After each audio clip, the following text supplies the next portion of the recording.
కళ్యాణ్ గారి వీరాభిమాని జనసేన పాత్రుడి శ్రేయాభిలాషి హైపర్ ఆది గారిని మాట్లాడుతుందిగా కోరుచున్నాం. అందరికీ థ్యాంక్ యూ. ప్రజలకి మంచి చేయాలనే ఆలోచన తప్ప మోసం చేయాలనే ఆలోచన లేని రాజకీయ నాయకులతో నిండిన సభను నేను ఫస్ట్ టైం చూస్తున్నాను. అందరికీ ధన్యవాదాలు సార్. ఇక్కడ ఉన్న వాళ్ళందరికీ. నాకు తెలిసి ఈ సభకు వచ్చిన ఈ జనాన్ని చూసి ఇప్పటికే కొంతమంది కుళ్ళుతో చచ్చిపోయి ఉంటారు. వాళ్ళ కోసం ఒక్క సెకండ్ మౌనం పాటించండి చాలు. అయిపోయిందా?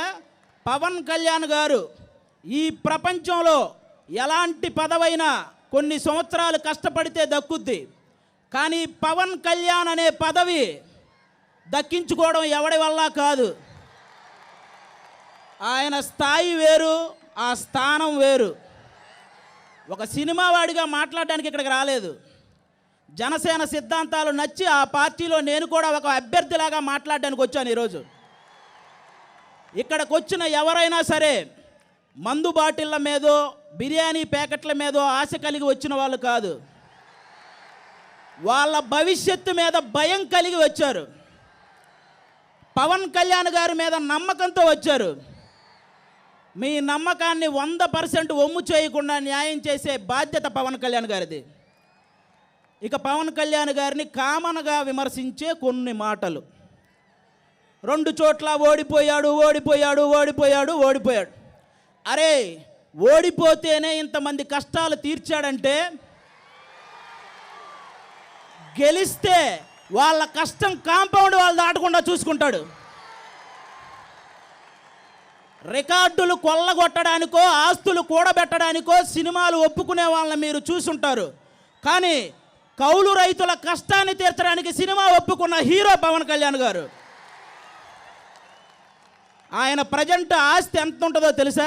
నాకు తెలిసి ఈ స్టేజ్ మీద మిగతా నాయకుల కంటే తక్కువే ఉంటుంది.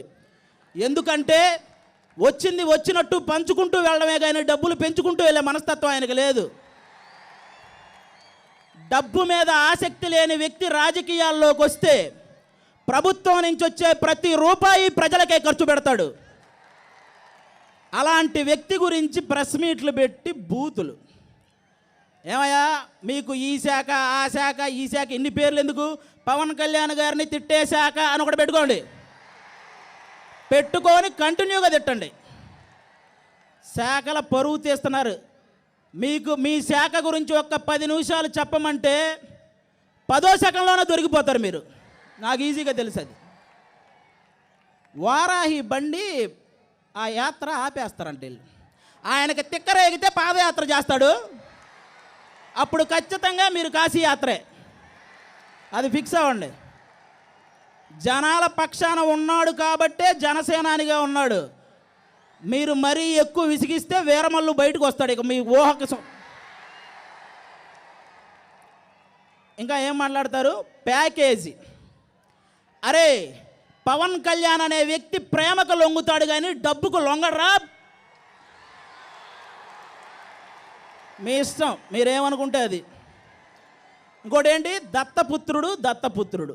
ఓకే, ఏ నోటితో అయితే మీరు దత్తపుత్రుడు అన్నారో అదే నోటితో అంజనీ పుత్రుడని అనిపించుకోకపోతే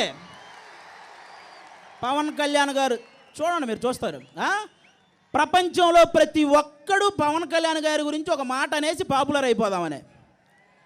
మీ పాపులారిటీ కోసం ఆయన పర్సనాలిటీ దెబ్బతీసేలా మాట్లాడారా?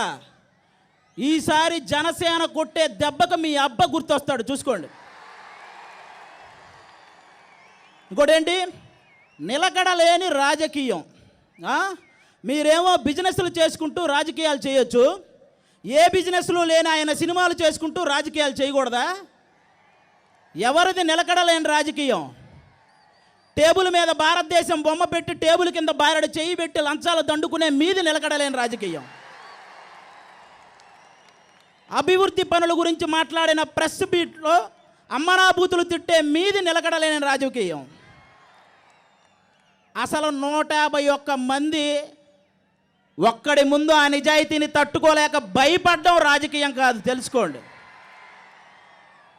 అందుకే చెప్తున్నా, పవన్ కళ్యాణ్ గారిది నిలకడలేని రాజకీయం కాదు, నికార్సైన రాజకీయం. ఇప్పుడు చెప్తున్నా. ఇంకా అంటారు ఎందుకు జనసేన వాళ్ళు ఏంటి అంత కోపం వస్తుంది ఏమన్నంటే రాదా?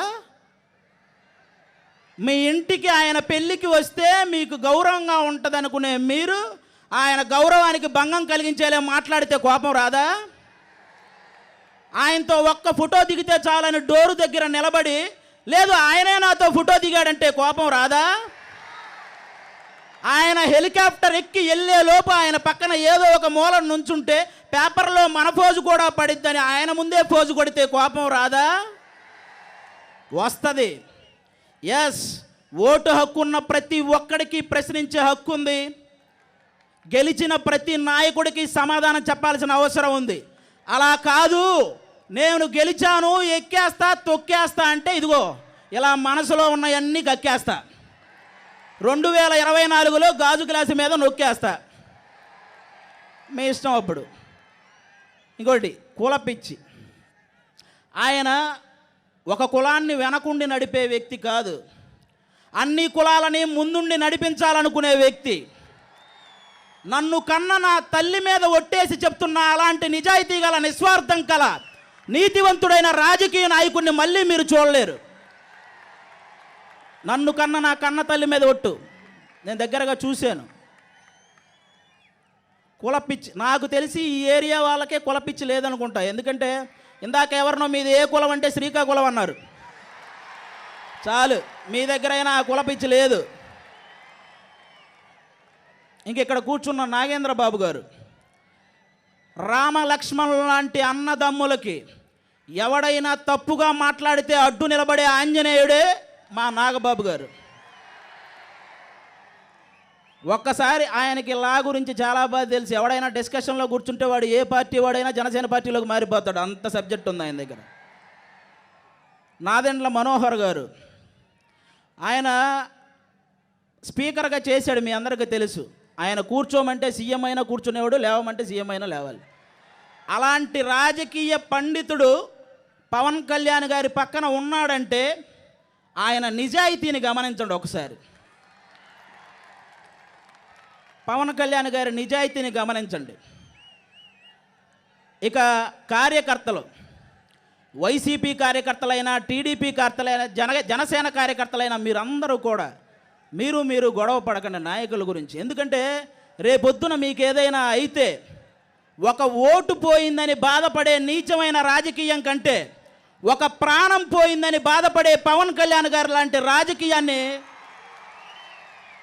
ఈసారి మీరే చూడాలి. ప్రతి ఒక్కడికి ఒక గోల్ ఉంటుంది, అలాగే నాకు కూడా ఒక గోల్ ఉంది. పవన్ కళ్యాణ్ గారి నోటి వెంట ఈ మాట వినాలనుకుంటున్నాను. శ్రీ కొణిదెల పవన్ కళ్యాణ్ అనే నేను ఆంధ్రప్రదేశ్, ఆ తర్వాత ఏంటి అది చూడబోతున్నారు. Thank you so much. జై జనసేన, జై పవన్ కళ్యాణ్ గారు, జై హింద్. పవన్ కళ్యాణ్ గారిది ఒక్కటే విన్నపం, ఇక్కడి నుంచి ఎవరైనా వెళ్ళేటప్పుడు వాళ్ళకి చిన్న గాయం తగిలినా ఆయన మనసుకు చాలా పెద్ద గాయం తగిలిద్ది. కాబట్టి మీరందరూ జాగ్రత్త వహించి ఒక్క చిన్న గాయం కూడా చేసుకోకుండా మీ ఇంటికి మీరు వెళ్ళాలని మనస్ఫూర్తిగా కోరుకుంటున్నాను. Thank you so much. Thank you.